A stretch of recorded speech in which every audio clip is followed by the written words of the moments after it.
السلام علیکم، آداب، نمستے، گڈ ایوننگ ڈیئر اسٹوڈنٹس، کیسے ہیں آپ؟ ہم آپ کی خدمت میں ایک بار پھر سے حاضر ہوئے ہیں شعبہ اردو SGGGCBSW کی اس ایئر لرننگ کلاس میں اپنے موضوع میر امن اور باغ و بہار کے ساتھ۔ عزیز طلباء، قصہ حاتم طائی جو آپ کی نصاب میں شامل ہے میر امن کی باغ و بہار سے ہی ماخذ ہے۔ عزیز طلباء، ہم نے باغ و بہار اور میر امن کے بارے میں بہت سی معلومات حاصل کر لی ہے۔ آئیے اب ہم میر امن اور باغ و بہار اور قصہ حاتم طائی کا خلاصہ اپنی زبان میں سمجھنے کی کوشش کرتے ہیں۔ عزیز طلباء، میر امن نام تھا اور لطف تخلص کرتے تھے، لیکن بعض نے میر امان نام اور امن تخلص بتایا، جبکہ بعض حضرات نے لطف اور امن دو تخلص بتائے۔ لیکن میر امن نے اپنی دوسری کتاب غنز خوبی کے خطی نسخہ میں اپنا نام میر امن لطف لکھا ہے۔ عزیز طلباء، مورخین نے پیدائش 1732 دہلی بتائی ہے اور انتقال 1808 بتایا ہے۔ میر امن کی ملاقات منشی میر بہادر علی حسینی نے ڈاکٹر جان گل کرائسٹ سے کرائی اور فورٹ ولیم کالج سے وابستہ کیا۔ میر امن 1801 میں کالج کے ہندوستانی شعبہ میں 40 روپے ماہوار تنخواہ پر بحیثیت منشی مقرر ہوئے اور 5 سال کے بعد 1806 میں سبکدوش ہوئے۔ عزیز طلباء، میر امن کی تصانیف میں کل 2 کتابیں ہیں، جس میں باغ و بہار 1802 اور غنز خوبی 1802۔ دونوں کتاب بہت ہی مشہور کتابیں ہیں۔ باغ و بہار کی اسعاد کس طرح سے ہوئی، آئیے سمجھنے کی کوشش کرتے ہیں۔ میر امن کے بیان کے مطابق انہوں نے باغ و بہار کو 1801 میں تحریر کرنا شروع کیا، 1802 میں پایا تکمیل کو پہنچایا اور تاریخی نام باغ و بہار تجویز پایا۔ پہلی بار 1802 میں اس کے 102 صفحات گل کرائسٹ کے ایک انتخاب مجموعے ہندی مینول میں قصہ چہار درویش کے عنوان سے چھپے تھے۔ عزیز طلباء، لیکن باغ و بہار کے نام سے مکمل کتاب 1803 میں ہندوستانی پریس کلکتہ سے شائع ہوئی۔ باغ و بہار کا ماخذ۔ عزیز طلباء، باغ و بہار قصہ چہار درویش کا اردو ترجمہ ہے۔ محققین کے لیے غور و فکر کا مسئلہ رہا کہ فارسی قصہ چہار درویش کس نے لکھا۔ عزیز طلباء، سید محمد اور جاوید نہال کا کہنا ہے کہ فارسی قصہ چہار درویش امیر خسرو کی تصنیف ہے۔ بعض حضرات کے نزدیک فارسی قصہ چہار درویش امیر احمد خلف شاہ محمد نے تحریر کیا، لیکن میر امن کے مطابق قصہ چہار درویش امیر خسرو دہلوی کا ہے، اور یہ قصہ امیر خسرو نے اپنی مرشد حضرت نظام الدین اولیاء رحمۃ اللہ علیہ کو اس وقت سنایا جب ان کی طبیعت ماند ہوئی۔ اللہ نے چند روز میں شفا دی، تب انہوں نے غسل شہد کے دن یہ دعا دی کہ کوئی اس قصے کو سنے گا خدا کے فضل سے تندرست ہو رہے گا۔ عزیز طلباء، حافظ محمود شیرانی کا خیال ہے کہ قصہ چہار درویش اگر امیر خسرو نے لکھا ہوتا تو کسی مورخ یا تذکرہ نگار نے امیر خسرو کی تصانیف میں اسے ضرور شمار کیا ہوتا۔ دوسری دلیل انہوں نے یہ دی ہے کہ فارسی قصہ چہار درویش کے مصنف کا تعلق شیعہ فرقے سے معلوم ہوتا ہے، جبکہ امیر خسرو سنی تھے۔ دوسری طرف مولوی عبدالحق نے مثالیں دے کر ثابت کیا ہے کہ باغ و بہار کا ماخذ قصہ چہار درویش نہیں بلکہ تحسین کے 9 طرز مرشح ہے، اور حیرت ظاہر کی ہے کہ میر امن دیباچے میں 9 طرز مرشح کا ذکر صاف اڑا گئے۔ باغ و بہار کی تکمیل سے 30 برس پہلے فارسی قصہ چہار درویش کو میر محمد حسین عطا اللہ خان تحسین نے 1775 عیسوی میں 9 طرز مرصع کے نام سے اردو میں منتقل کیا تھا، لیکن اس کی زبان پر فارسیت کا غلبہ تھا۔ عزیز طلباء، میر امن نے ڈاکٹر جان گل کرائسٹ کی فرمائش ہدایت پر قصہ چہار درویش کو عام بول چال کی زبان میں ترجمہ کیا۔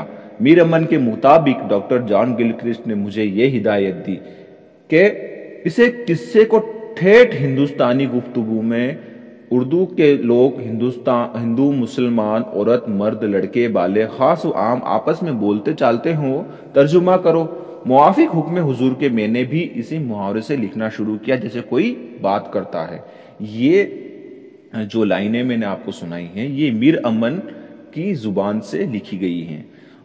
عزیز طلباء، باغ و بہار کا قصہ مختصر خلاصہ اس طرح سے ہے جو میں آپ کو بتاتا چلوں۔ داستان کا آغاز اس طرح سے ہوتا ہے کہ آزاد بخت روم کا ایک کامیاب بادشاہ ہے، لیکن اولاد سے محروم ہے۔ محروم ہونے کے بنا پر تخت و تاج سے کنارہ کشی کرنے کا فیصلہ کرتا ہے، مگر دانا وزیر خرد مند کے مشورے سے دن کا کچھ وقت دربار کے لیے دیتا ہے، مگر بقیہ اوقات عبادت و ریاضت میں گزارتا ہے۔ ایک روز کتاب میں لکھا دیکھا کہ اگر کوئی کسی بڑی مصیبت یا لا علاج مرض میں گرفتار ہو تو قبرستان جائے اور حیات کی بے ثباتی کو خیال میں لائے، انشاءاللہ افسردگی دور ہوگی۔ حزب ہدایت رات کو وہ خصوصی طور پر قبرستان میں جانے کا معمول بنا لیتا ہے۔ ایک دفعہ رات کی تاریکی میں وہاں چاروں درویشوں کو اس نے اپنے ہی خیالوں میں غرق بیٹھے ہوئے دیکھا، جن کے سامنے چراغ ٹمٹما رہا تھا۔ یہ درویش ایک ایک کر کے اپنی شرگزشت سناتے ہیں۔ آزاد بخت دور سے ان کی شرگزشت سنتا ہے۔ ان چاروں درویشوں کی کہانی تقریباً ایک ہی جیسی ہے، یعنی یہ تمام عشق کے مارے ہوئے تھے۔ عشق کے مارے ہوئے یہ چار درویش تھے۔ یہ چاروں درویش جنگلوں، بیابانوں، وادیوں، شہروں، ملکوں کی خاک چھانتے، دریا کو عبور کرتے، دیو جین سے کہیں نپٹتے اور کہیں مدد حاصل کرتے ہوئے، مختلف حادثات سے گزرتے گرتے پڑتے، اپنی مرادوں میں ناکام ہو کر بالآخر اس غورستان میں اتفاق سے جمع ہو گئے۔ ان درویشوں کی کہانی انجام کو پہنچی ہی تھی کہ آزاد بخت بادشاہ کو خبر دی جاتی ہے کہ حضور والا کے لڑکا پیدا ہوا ہے اور نام بختیار رکھا گیا ہے، لیکن جنوں کے بادشاہ ملک شہپال کو یہ خوبصورت بچہ پسند آ جاتا ہے، چنانچہ بختیار کو گائے بگاہے اس کے پاس لے جایا جاتا ہے۔ بچے کے اس طرح اچانک کبھی کبھی غائب ہو جانے سے آزاد بخت اور تمام لوگ پریشان ہو جاتے ہیں۔ ایک دن ملک شہپال آزاد بخت اور چاروں درویشوں کو اپنے پاس بلاتا ہے۔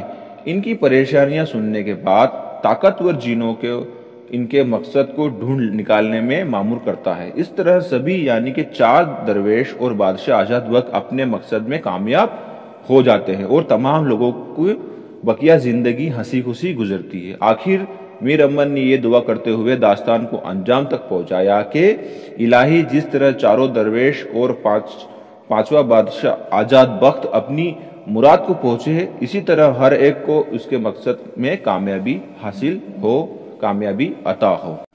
عزیز طلبہ، پھر میر امن نے ایک مقام پر وزیر زادی کی زبان سے تشفیع بخش اور دلاسانہ الفاظ کہلوائے ہیں۔ وہ کہتی ہے، اماں جان تقدیر سے لڑا نہیں جاتا، جاننا چاہیے انسان بلائے ناگہانی میں صبر کرے اور امیدوار الہی کار ہے، وہ کریم ہے، مشکل کشوں کی اٹکی نہیں رکھتا، رونا دھونا خوب نہیں بلکہ جہاں پناہ کے حق میں دعا کرو، ہم اس کے خانہ زاد ہیں، وہ ہمارا خداوند، وہی غضب کرتا ہے، وہی مہربان ہے۔ عزیز طلبہ، باغ و بہار کے کرداروں کو بھی سمجھتے چلیں۔ باغ و بہار کا مرکزی کردار آزاد بخت ہے۔ باغ و بہار کے دیگر کردار چار درویش، دمشق اور بشرا کی شہزادیاں، فرنگ کی ملکہ، پیر مرد اعظمی کی بیٹی، خواجہ سگ پرست، بہزار خان، مبارک، بختیار، جنوں کے دو بادشاہ ملک شہپال اور ملک شادق کے علاوہ شہپال کی بیٹی روشن اختر شامل ہیں۔ خواجہ شک پرست اور اس کے بھائی قصے کے اہم کردار ہیں۔ وزیر زادق کا کردار نسوانی کرداروں میں سب سے اہم ہے۔ باغ و بہار کے کردار غیر نمو پذیر اور مشالی ہیں۔ عزیز طلبہ، آئیے درویشوں کے ملک اور شادیوں کے بارے میں بھی جانتے چلیں۔ پہلا درویش یمن کے مشہور سوداگر کا لڑکا تھا، اس کی شادی دمشق کی شہزادی سے ہوتی ہے۔ دوسرا درویش فارس کا شہزادہ ہے، اس کا نکاح بشرا کی شہزادی سے ہوتا ہے۔ تیسرا درویش عزم کا بادشاہ زادہ ہے، اس کا بیاہ فرنگ کی ملکہ سے ہوتا ہے۔ چوتھا درویش چین کا شہزادہ ہے، اس کی شادی پیر مرد اعظمی کی بیٹی سے ہوتی ہے۔ ملک شہپال کی بیٹی روشن اختر کا نکاح آزاد بخت کے بیٹے بختیار سے کرایا جاتا ہے۔ اس کے علاوہ عزیز طلبہ، باغ و بہار کا اسلوب کے بارے میں ناقدین اور محققین کے کیا نظریات ہیں، آئیے اس کو بھی سمجھتے چلیں۔ مولوی عبدالحق کی نظر میں اپنے وقت کی نہایت فصیح اور شیریں زبان باغ و بہار میں ملتی ہے۔ ڈاکٹر گیان چند کہتے ہیں میر اگر اہل زبان تھے تو میر امن خالق زبان۔ ڈاکٹر سید عبداللہ کا بیان ہے باغ و بہار اردو نثر کی پہلی زندہ کتاب قرار پائی جاتی ہے۔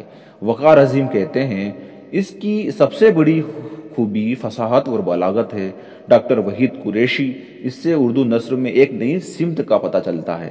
پروفیسر حمید احمد خان کہتے ہیں باغ و بہار پاکیزہ اور شفاف اردو کا ابلتا ہوا چشمہ ہے۔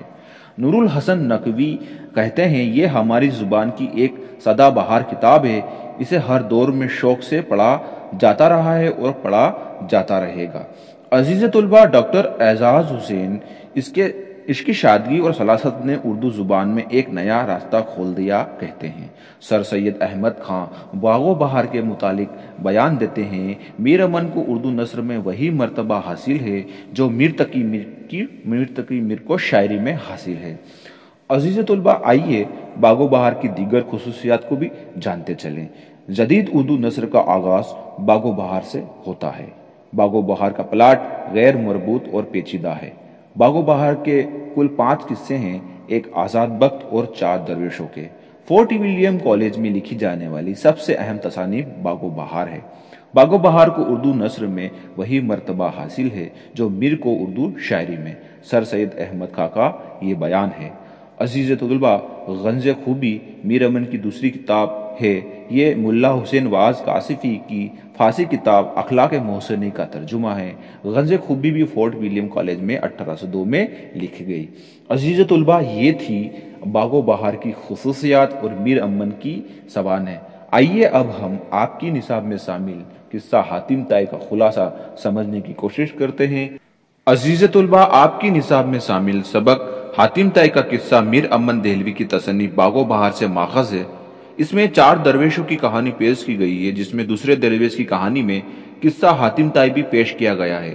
قصہ مختصر اس طرح سے ہے کہ عرب کا ایک بادشاہ نوفل جس کا نام تھا، اس کو حاتم طائی کی نام آوری اور انسانی ہمدردی کی وجہ سے حسد و جلن پیدا ہو گئی اور حاتم کو جان سے ختم کرنے کے لیے ایک فوج لڑنے کے لیے بھیجی۔ حاتم اس خیال سے کہ بلا وجہ انسانوں کا خون بہے گا بھاگ کر ایک غار میں چھپ گیا۔ کیونکہ حاتم خدا کے خوف سے ڈرنے والا نیک انسان تھا، ادھر نوفل نے حاتم کا سارا مال ضبط کر لیا اور اس کو پکڑ کر لانے کے لیے 500 اشرفیہ انعام دینے کے لیے کہا۔ ایک بوڑھا اور اس کی بڑھیا آپس میں اپنی قسمت کا رونا اسی غار کے پاس رو رہے تھے جہاں حاتم پوشیدہ تھا۔ وہ کہہ رہے تھے اگر حاتم ہمارے ہاتھ آ جاتا تو ہمیں 500 اشرفیہ ملتی اور ہماری زندگی بہت اچھی طرح سے گزرتی۔ حاتم نے ان کی گفتگو سن کر بھی ان کی مدد نہ کرنا انسانیت کے خلاف سمجھا اور اسی لیے حاتم باہر آ کر کہنے لگا کہ اے عزیز، میں ہی حاتم ہوں، تم مجھے بادشاہ کے پاس لے چل اور 500 اشرفیاں لے کر آرام سے زندگی بسر کرو۔ انہوں نے کہا نہ جانے نوفل آپ کے ساتھ کیا برتاؤ کرے گا، ہمیں مرنے کے بعد خدا کے سامنے جانا ہے۔ لعنت ایسی دولت پر جو دوسروں کی جان لے کر حاصل ہو۔ ٹکراؤ ہوتی رہی تو حاتم نے کہا میں خود بادشاہ سے جا کر کہتا ہوں کہ انہوں نے ہی مجھے غار میں چھپایا تھا۔ اسی دوران دوسرے لوگ بھی آ گئے اور حاتم کو پکڑ کر نوفل کے پاس لے گئے۔ وہ بوڑھا بھی ان کے پیچھے پیچھے چلنے لگا۔ نوفل کے سامنے حاتم کو پیش کر کے ہر ایک ڈینگ مار کر کہنے لگا کہ اسے پکڑ کر ہم لائے ہیں۔ تب حاتم نے نوفل سے کہا یہ سب جھوٹے دغاباز ہیں کیونکہ یہ بوڑھا مجھے لایا ہے۔ اس بوڑھے نے نوفل سے کہا کہ حاتم تو خدا ترس اور نیک انسان ہے جو میری خاطر اور انسانی ہمدردی کی خاطر خود ہی چلا آیا ہے۔ اور اس بوڑھے نے اپنی اور حاتم کی بیچ ہوئی گفتگو کا حال بیان کر دیا۔ یہ سن کر بادشاہ نے اس بوڑھے کو 500 اشرفیوں کا انعام اپنی طرف سے دیا۔ حاتم کی انسانیت کا نوفل پر ایسا اثر ہوا کہ اس نے حاتم کو عزت کے ساتھ اس کا مال و اسباب واپس کر دیا اور تمام جھوٹے اور دغاباز لوگوں کو نصیحت بھری سزا دی۔ اس سبق کا مفہوم یہ ہے کہ ہر انسان کو خدا کے خوف سے ڈرنا چاہیے اور انسانی بھلائی اور ہمدردی کے کاموں کو انجام دینا چاہیے، کیونکہ جھوٹے اور دغاباز لوگوں کا انجام دنیا میں بھی برا ہوتا ہے اور آخرت میں بھی ان کو ان کے گناہوں کی سزا ملتی ہے۔ سبق کی تحریر سادہ، سلیس اور رواں ہے۔ اس میں دہلی کی ٹکسالی زبان اور محاورات کا استعمال ہوا ہے۔ عزیز طلباء، مجھے پوری امید ہے کہ آپ کو سبق کا خلاصہ سمجھ میں آیا ہوگا۔ آپ اپنے سبق کو تفصیل سے بھی پڑھیں، آپ کی نصاب میں شامل ہے۔ عزیز طلباء، یہ تھی باغ و بہار، میر امن اور حاتم طائی کا قصہ جو آپ کے سامنے میں نے پیش کیا ہے خلاصے کے طور پر۔ مجھے امید ہے آپ اس کو اچھی طرح سے سنیں گے۔ اب میں آپ سے رخصت چاہتا ہوں۔ اللہ حافظ، خیال رکھیے گا۔ تھینکس۔